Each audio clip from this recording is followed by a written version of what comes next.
Dear students, आज के इस वीडियो लेक्चर में हम डिस्कस करने वाले हैं एक इम्पॉर्टेंट टॉपिक। इलास्टिसिटी का ये वेरी इंपॉर्टेंट टॉपिक है।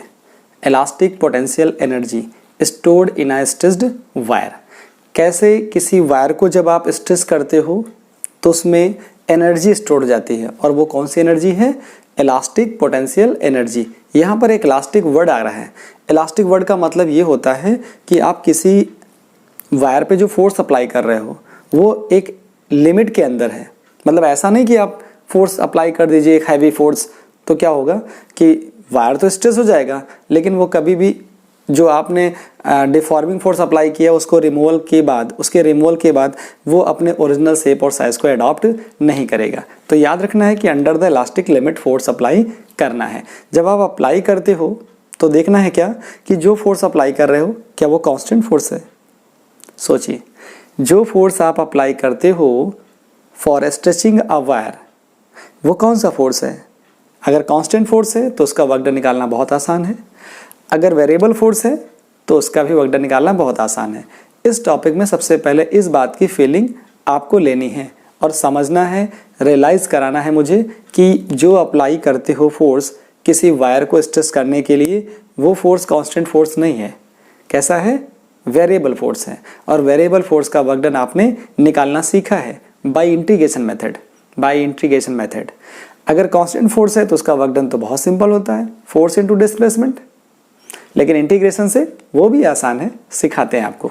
देखिए, मैंने क्या किया है कि एक वायर लिया है, उसको रिजिड सपोर्ट से हैंग कर दिया है। ये रिजिड सपोर्ट्स है, तो एल लेंथ का एक वायर है और उसका area of cross section A है। तो यहाँ पर एक छोटी सी बात मैं लिखूं, what is the volume of wire. देखिए, बहुत प्यारा टॉपिक है, बहुत प्यारा और बहुत इंपॉर्टेंट है। तो इम्पॉर्टेंट चीज़ें बहुत आसानी से समझ में आ जाती हैं, इतना कह देने से कि वेरी इंपॉर्टेंट है। आप देखिए कैसे समझते हैं। वॉल्यूम ऑफ वायर, जो वॉल्यूम ऑफ वायर होगा कितना आ जाएगा? V is equal to A into L. यहाँ पे A क्या है? एरिया ऑफ क्रॉस सेक्शन है वायर का, L लेंथ है। तो यहाँ पे कंसीडरेशन हम ले लेते हैं, consider a wire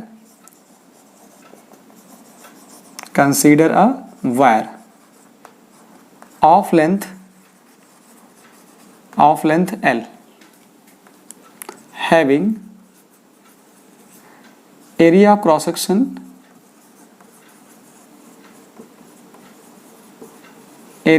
section A। कौन सा फोर्स अप्लाई कर रहे हो इस पे अभी नहीं पता है, हम वो पता करेंगे। मैंने कहा ना आपसे कि यही आपको पहले फील कराना है मुझे आपको कि कौन सा फोर्स अप्लाई कर रहे हो, कांस्टेंट फोर्स या वेरिएबल फोर्स। मैं अभी लिख रहा हूं सिर्फ force F। Let force F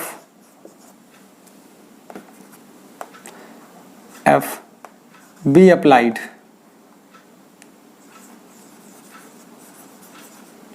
applied किसके लिए? To stretch a wire,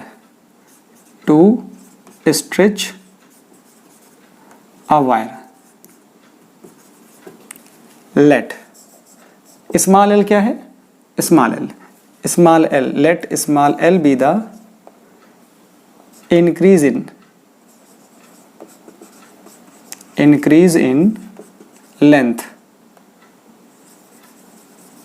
of wire. छोटा सा एजम्पशन था, 3 चीजें आपको लेट करनी थी। लेट कर लिया आपने L, initial length capital L, और फाइनल लेंथ जो स्ट्रेच लेंथ हो गई वो कितनी हो गई? स्मॉल एल हो गई। ठीक है, इंक्रीज इन लेंथ कितना हो गया है?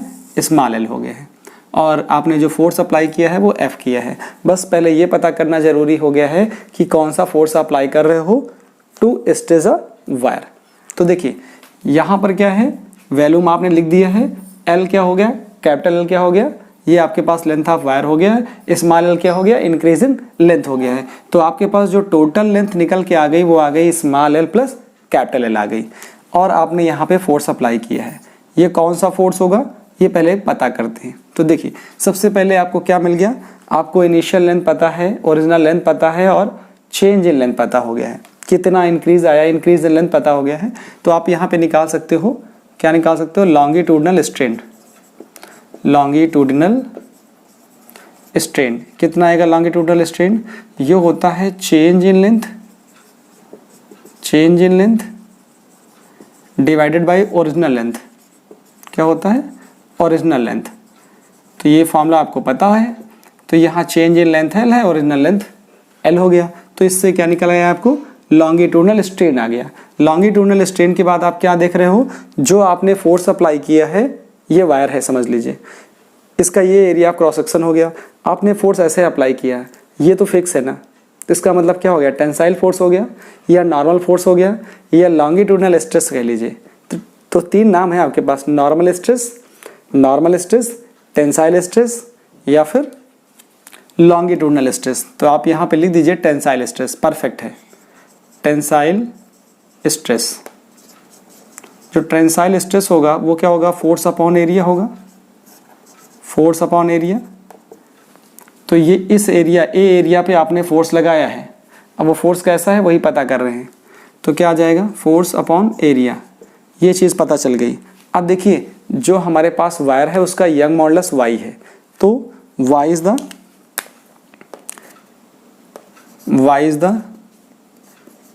Young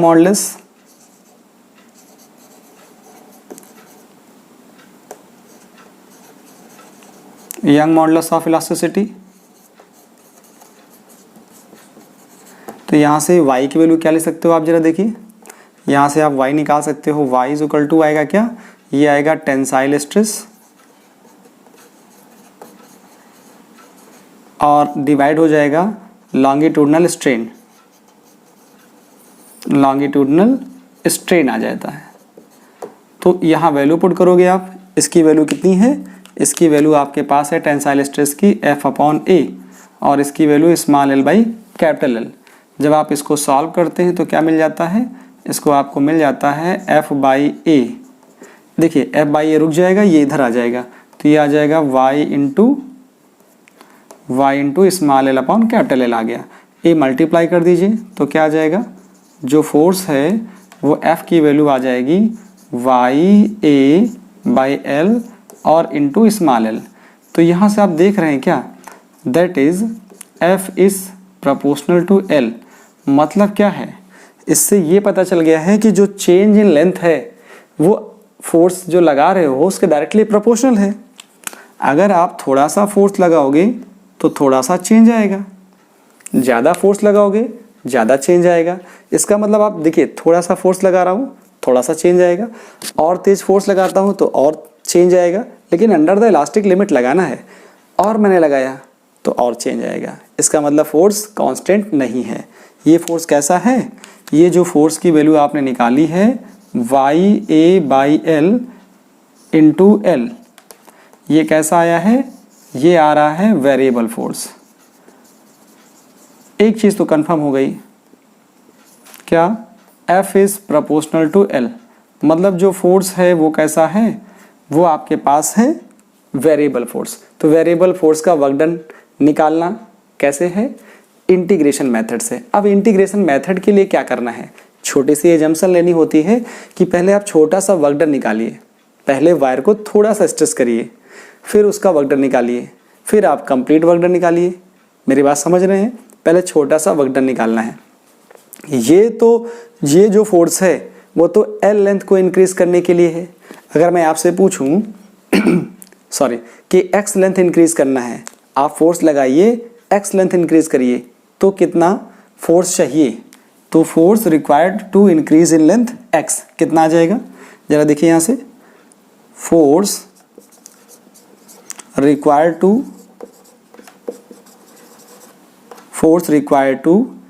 increase in length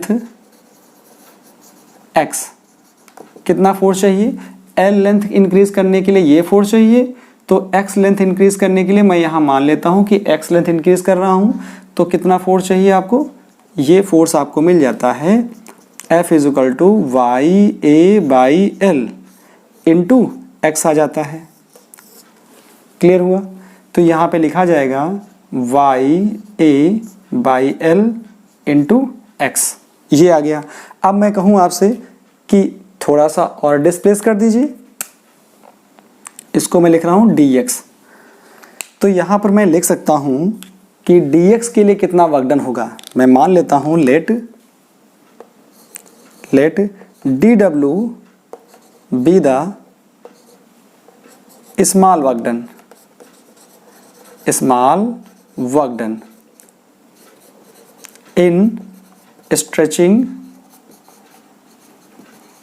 stretching a wire by dx। Wire को जो वायर में स्मॉल स्ट्रेचिंग लाने के लिए, स्मॉल स्ट्रेचिंग कितनी है dx, लाने के लिए कितना वर्क डन करना पड़ता है dx, जबकि वायर ऑलरेडी कितना खींच चुका है x। When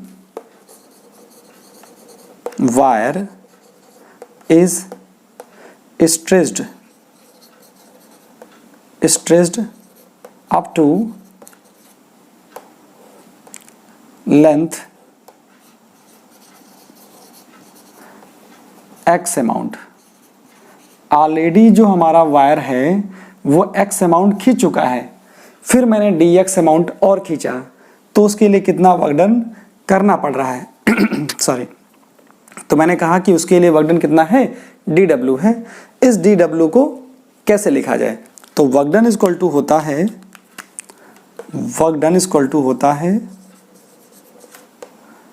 dw equal to force into displacement.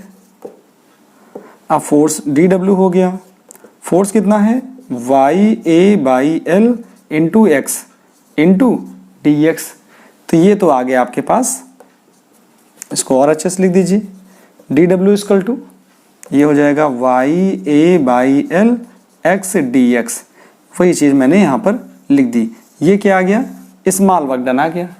अब आपको क्या चाहिए, आपको टोटल वर्क डन चाहिए, कहाँ से कहाँ तक, जरा देखिए, ये लेंथ तो आपके पास कितनी है L है, यहाँ से यहाँ तक,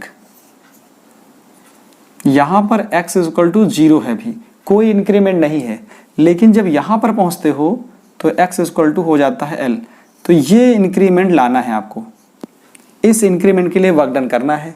तो क्या करिए, आपके पास लिमिट हो गई 0 to L, इसका स्क्रीनशॉट लीजिए, फिर मैं बताता हूँ आपको। देखिए सॉरी, तो यहाँ से आपको मिल जाता है now total work done,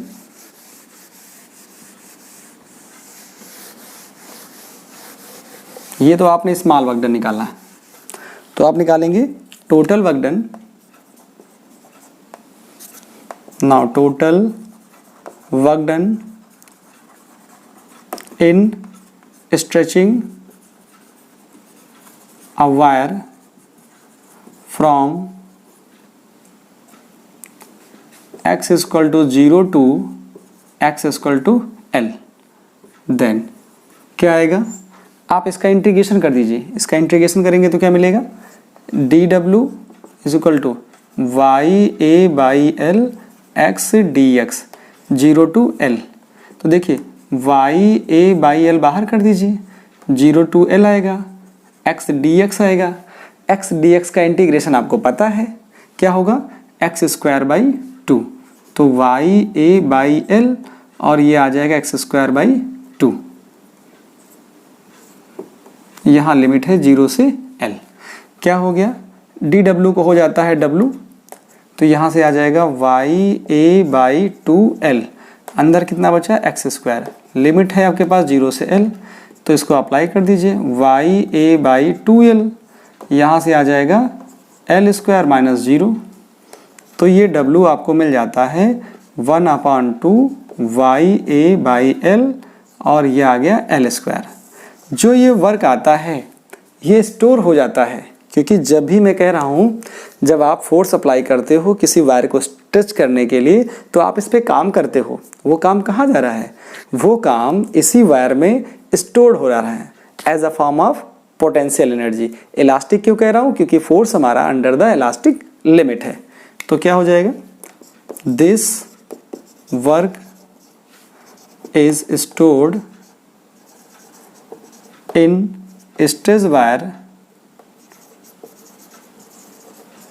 stretched wire as form of potential energy।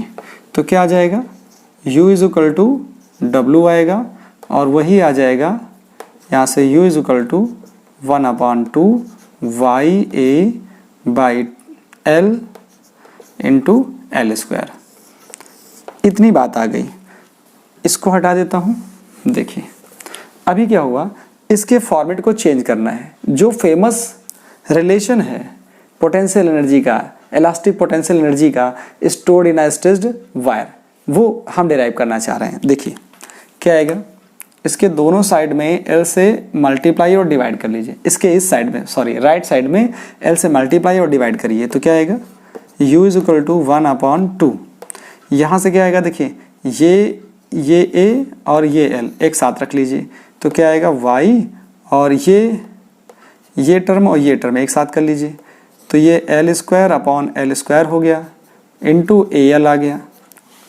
Clear हुआ।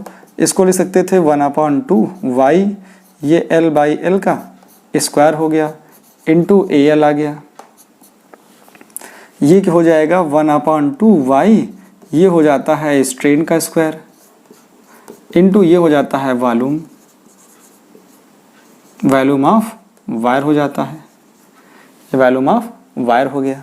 अब जरा देखिए y क्या होता है, y आपको पता है since y is equal to होता है स्ट्रेस अपॉन स्ट्रेन होता है। जरा ये वैल्यू पुट कर दीजिए यहाँ पे तो क्या आएगा, u is equal to 1/2 stress upon strain into strain का स्क्वायर कर लीजिए इंटू वॉल्यूम ऑफ वायर कर लीजिए। तो क्या आएगा, जाके यहाँ से स्ट्रेन एक कैंसिल आउट हो जाएगा तो ये आ जाएगा u is equal to 1/2 stress into strain into volume of wire हो जाता है। ये फेमस रिलेशन है आपके पास, ये फेमस रिलेशन है। जरा यहाँ से क्या कर लीजिए, आप potential energy per unit volume निकाल लीजिए। क्या निकाल सकते हैं, potential energy per unit volume निकाल सकते हैं। तो ये आ जाएगा क्या, ये आ जाता है स्मॉल u, ये आ जाता है u बाई v। क्या आ जाता है, u बाई v आ जाता है। मैं सही से लिख दे रहा हूँ, देखिए ये small u is equal to होता है u बाई v। तो u बाई जो v आ रहा है ये क्या वॉल्यूम इसके नीचे आ जाएगा तो यहाँ से हो जाएगा 1/2 स्ट्रेस इंटू स्ट्रेन आ जाएगा। ये आपको यहाँ से रिलेशन मिल जाता है। ये हो जाता है potential energy per unit volume. Screen को पॉज करिए और इसे नोट डाउन करिए, वेरी इंपॉर्टेंट टॉपिक।